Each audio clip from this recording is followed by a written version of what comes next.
सेप्को सखर जे SA मंजूर सूमरो की अगवाणी में पुरानो सखर के मुख्तलिफ इलाक़नि में कार्रवाई। वॾे तादाद में कुंडा कनेक्शन काटा। ख़बर मूजिब सुप्रीडेंट इंजीनियर सेप्को सखर मंजूर अहमद सूमरो, SDO पुरानो सखर एजाज अब्बासी और अकील दायो की अगवाणी में thermal Pirzada road, royal road, बखर चौक, शालीमार समेत मुख्तलिफ इलाक़नि में कार्रवाई करे ट्रांसफार्मरनि की सिक्योरिंग के कम जो मुआयनो कयो। सेप्को टीम की कार्रवाई दौरान वॾे तादाद में गैर कानूनी लगल कुंडा कनेक्शन कटे तारूं तहवील में वरती वयूं आहिनि। उन मौके ते SA सेप्को मंसूर अहमद सूमरो ॻाल्हाईंदे चयो त सेप्को की हदुनि में कंहिंखे भी बिजली चोरी की इजाज़त न ॾिनी वेंदी। जिथे भी बिजली चोरी की शिकायत मिलंदी सख़्ती सां कार्रवाई करे मुलविस माण्हुनि खिलाफ़ केस दाख़िल कराया वेंदा।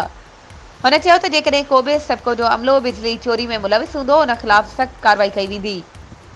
SDO सेप्को पुरानो सखर एजाज अब्बासी, अकील दायो जावेद अब्बासी चयो त सेप्को चीफ सईद अहमद दावच, SA मंजूर सूमरो, XEN फ़हीम बलोच की हिदायतुनि ते बिजली चोरनि खिलाफ़ सख़्त कार्रवाई करे रहिया आहिनि। हर रोज़ के बुनियाद ते बिजली चोरनि खिलाफ़ कार्रवाई जारी आहिनि। कंहिं भी बिजली चोर के बख्श न कयो वेंदो।